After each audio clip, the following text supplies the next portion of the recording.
بسم الله والصلاة والسلام على رسول الله، إن شاء الله تكونوا كامل بخير البنات وصحتكم لاباس. نرحب كل متابعي اللي دخلوا قناتي ونقول لهم ألف مرحبا بكم، نورتوني. وما تنساوش حبيباتي خلوا لي جيم واشتراك وكومنتير هكذاك باش نستمر معكم ونجيبكم غير جديد إن شاء الله. في فيديو اليوم راح نشارك معكم وصفة البسبوسة، تجي خفيفة ومشربة والبناء ولا أروع. اللي ما تنجحلاش البسبوسة تجرب هذه الوصفة وتدعي لي بدعوة الخير. هذه وصفة ناجحة 100%، فرجة ممتعة للجميع. الشربات في كاسرونة حطيت 3 كيسان سكر، سعة الكاس 220 ملي، 4 كيسان تاع الماء، الكاس الرابع تحذف لي، هنا الكاس الثاني والكاس الثالث والرابع تحذف لي باش تزيدوه متنساوش. ونضيفو شريحة ليمون كي يبدا تغلي الشربات، نحسب 12 دقيقة ونطفي عليه. في إناء حطيت 6 حبات بيض يكونوا بدرجة حرارة الغرفة،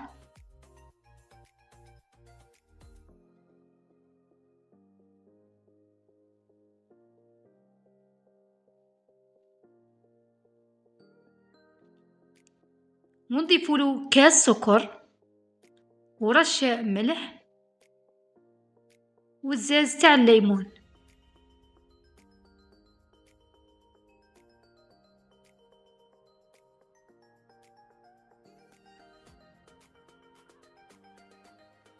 هذه وصفة ناجحة 100% وأي مبتدئة تنجح فيها. وضفت ملعقة كبيرة لافاني، نطلع جيدا بالباتور حتى نتحصل على خليط يكون أبيض. نضيفوله كاس ونصف زيت، نستمر في الخفق بالباتور، ونضيفوله كاس ونصف حليب يكون دافي. نخلط جيدا بالباتور. هنا فرغته في إناء لأنه مكفانيش هذاك الصحن. نضيف 3 كيسان سميد يكون متوسط،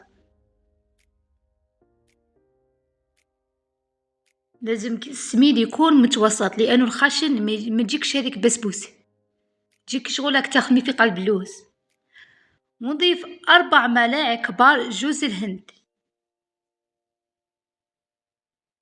هذه ملعقة الرابعة. نطلع جيدا بالباتور ونضيف له 4 ملاعق كبار فرينة، ونضيف له 3 أكياس خميرة حلوى وزن 10 غرام، لأنه الفيديو تحذف لي تاع الخميرة الثالثة. خلط جيدا بالباتور. شوفوا هذا القوام اللي نتحصلوا عليه يجي شوية ثقيل مي ممشي بزاف. هنا عندي في مول دهنته بشوية زيت ورشيت عليه قليل من السميد المتوسط اللي كنت درته في البسبوسة، ونسويها مليح وندخلها للفرن حتى تطيب لي من تحت، ونشعلوا عليها من فوق حتى تاخذ لون ذهبي. هنا بعد ما طابت لي الشربات نضيف له نصف فنجان ماء الزهر ونبدا نسقيه في البسبوسة. بعد ما طابت لي نسقيها بكامل هذيك الشربات. لازم الشربات تكون باردة والبسبوسة تكون سخونة باش يكونوا في زوج سخونين ما تقدريش، لأنه البسبوسة تجيك معجنة. لازم تتابعي كامل النصائح اللي نعطيلك فيهم باش تنجحلك. وهنايا عندي كمية من الجوز الهند نزين بها البسبوسة. أنا للتزيين يبقى اختياري، ونخليها حتى تشرب لي مليح هذيك الشربات ونقطعها. شوفوا القوام تاع البسبوسة.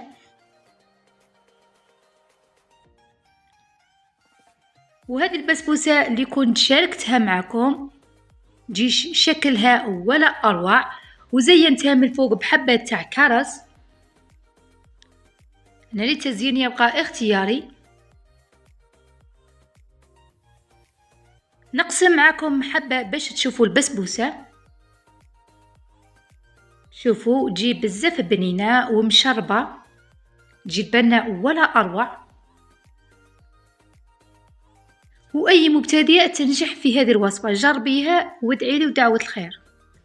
وصلنا نهاية الفيديو. إلى عجبكم الفيديو ما تبخلوش عليا بالجيم والبارطاج، وإلى الملتقى إن شاء الله مع وصفات أخرى.